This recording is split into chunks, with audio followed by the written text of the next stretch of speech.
Okay, this is the second part of the Unit 1 review for Honors Chemistry. And so we're doing some math operations and then rounding to significant figures and expressing the answers in scientific notation. And so if you look at this first one, remember when you enter these into your calculator, do not hit times, do not hit 10. You have that EE function.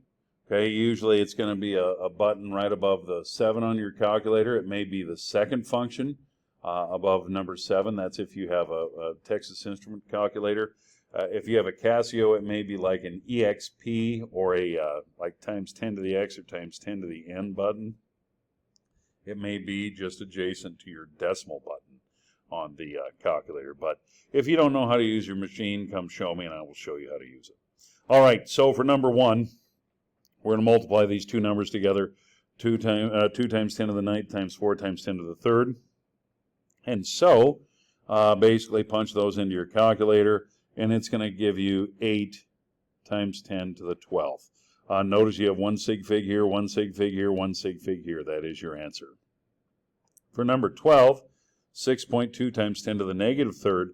Make certain when you add this negative 3rd, you're not hitting the subtract button. Your calculator won't understand that. You need to hit the plus minus button, the positive negative button, to make it negative. So 6.2 EE negative 3 times 1.5 EE1. And when you do that, your calculator is going to spit out 9.3 times 10 to the negative 2nd. Okay, for number 3, 9.4 times 10 to the negative 2nd. And this time we're subtracting 2.1 times 10 to the negative 2nd. So if I subtract that, in scientific notation, it should give you 7.3 times 10 to the negative 2nd. Okay. For this one, we're doing some addition. Once again, 6.6 EE negative 8 plus 5 EE negative 9.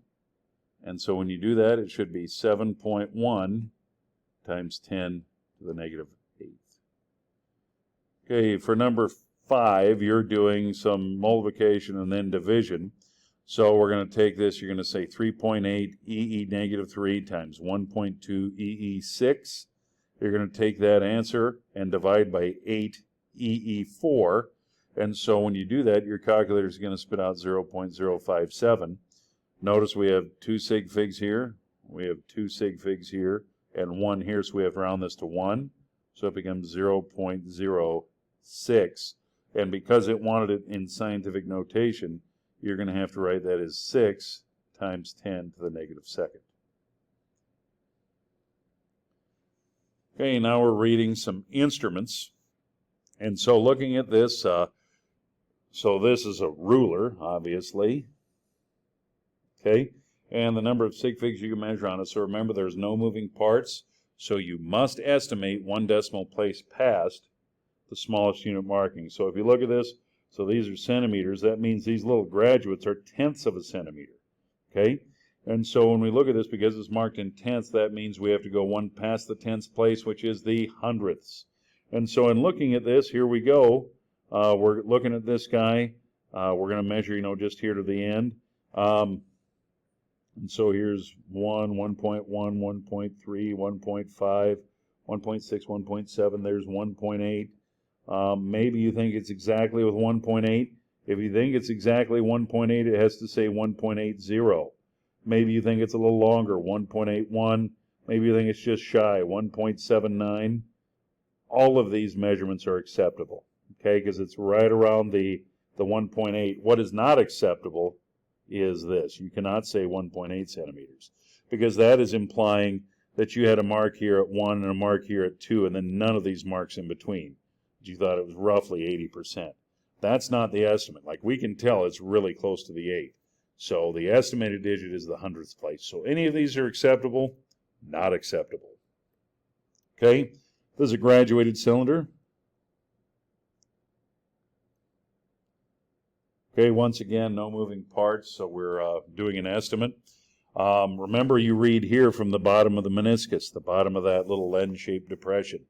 If I look at this, if this is 10 and this is 20, that means these individual graduates are 1. So 10, 11, 12, there's 15. Okay, so we have 20, 21, 22, 23. I don't think it's quite to 24. Maybe you do, and that's fine either way, but it's definitely somewhere there between 23 and 24. And so I think it's anything like 23.9 milliliters looks good. You could say 23.8 milliliters, that's fantastic. You could say 24.0 milliliters. All of these are acceptable measurements, but it has to be somewhere around there. It's either 24.0 or 23.9, 23.8, somewhere in there. It is not this. It cannot be 24 milliliters, okay? Because that would tell me that there is a mark here at 30, a mark here at 20, and none of these in between. So it has to be to the tenths. Okay, next one. It's another graduated cylinder.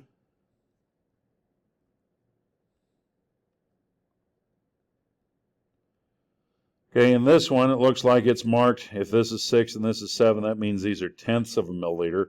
So since it's marked in tenths, we're going to go to the hundredths. And so here's 6.5, there's 6.6. Maybe you think it's exactly at 6.6. That's fine, 6.60. Maybe you think it's just shy, 6.59 milliliters, 6.58 milliliters, 6.61 milliliters. So any of those, probably not 6.61, but because you're looking right to this point, but somewhere kind of in this range, okay? But it has to go to the hundredths of a milliliter, okay? The next part is dimensional analysis, okay? So we're doing some calculations here. Unit conversion. Remember, you need to know these. You need to know that kilo means 1,000. You need to know centi. Centi equals 1/100th. You need to know milli, which equals 1/1000th. Okay, so you need to know those three. When doing this, okay, so we're going to kilometers to centimeters. So if I have 8,643 kilometers, well, I don't know a direct relationship between kilometers and centimeters. I mean, I do, but let's say I don't. That's okay, not a big deal. You can do more than one step. We know that both of these measurements are related to that intermediate step, the meter, right? And so as long as our fraction is equal to 1, we're good to go, all right? So we can multiply it by a number, and it's not going to change the magnitude of the number, the meaning. We're just going to be altering the unit, okay? So if we look at this, kilometers, well, if I want to get rid of kilometers, I want to put kilometers down here. And it has to go this way, because I know in every 1 kilometer there are 1,000 meters, okay? So 1 kilometer is 1,000 meters. Sometimes I see students do this, and they'll say, 1 meter is 1,000 kilometers. That is not true, because if you stop and think about it, a meter stick, it's kind of like a yardstick. We've used them in class before. A meter stick. A meter, like kilometers, is like miles. 1 meter stick is not equal to 1,000 miles, okay? The opposite is true. If I say 1 kilometer is 1,000 meters, yeah, that's true. You could have 1,000 sticks in a mile. That makes sense. So we've got this set up correctly. Kilometers cancel. Now we have meters. I didn't want meters, I wanted centimeters, so I need to do one more conversion.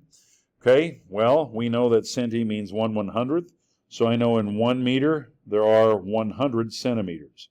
Once again, think about what a meter stick looks like, and remember the centimeters are the numbers on it.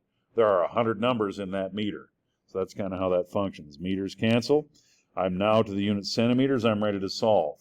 With this, any numerator I multiply, so 8,643 times 1,000 times 100, and so when I do that, my calculator is going to tell me, and I'm going to use scientific notation, this is going to be a large number, 8.643 times 10 to the 8th centimeters. Okay, these are all significant, so you include them all in the scientific notation answer. So notice I've rounded to sig figs. Notice it was greater than 1,000, so I used scientific notation. Notice I labeled my answer. I put my units on there, centimeters. It has to include all those things. Okay? Next, 15.7 liters to cubic centimeters. Well, start with what I know, 15.7 liters. Well, I can convert liters into milliliters. I know that for every 1 liter there are 1,000 milliliters. Liters cancel. And now, yeah, you should know this conversion as well. You should know that a cubic centimeter is a milliliter. Those two things are equivalent. And so every milliliter is 1 cubic centimeter. Okay? And so all I do is I'm going to take 15 times 1,000. You don't have to do anything with the ones. And so that's going to give me 15,700 cubic centimeters, or in scientific notation, 1.57 times 10 to the 4th cubic centimeters. Okay, 24.7 inches into millimeters, same type of deal. So I start out with what I know, 24.7 inches. Well, I know how many inches there are in a meter. I'm going to get rid of inches, so I'm going to put them on bottom, 39.37 inches, and that is 1 meter. Okay, now I know meters. I don't want meters, though I want millimeters, so I know that in every meter there are 1,000 millimeters. Those are those little graduates, the little tick marks on a meter sticker, millimeters. There are 1,000 of them. I'm ready to solve, so I multiply 24.7 times 1,000 and divide by 39.37. So multiply anything in the numerator, divide by anything in the denominator. My calculator spits out 627.38125548. Okay, notice there are 3 sig figs here. I need 3 sig figs in my answer. 627 millimeters. These things don't count for sig figs. They're not measurements. This does not count for sig figs. It's not a measurement. It's a definition. These are exact numbers. Okay, this is a measurement. So you base your rounded answer off of this guy. 3 sig figs. There you go. Okay, next, 0.345 days into seconds. Okay, 0.345 days. Well, I know that in every 1 day, there are 24 hours. Days cancel. I know that in every hour, there are 60 minutes. Hours cancel. I know that in every 1 minute, there are 60 seconds. Minutes cancel. 0.345 times 24 times 60 times 60. My answer is 29,808 seconds. Okay, well, if I want to do this in sig figs, notice there's only 3 here. And so I'm going to write this in scientific notation, 2.98 times 10 to the 4th seconds. And then finally, we have 97 grams into kilograms. Start with what I know. Oh, why did I put 6? I think it's a 7 on your thing, sorry.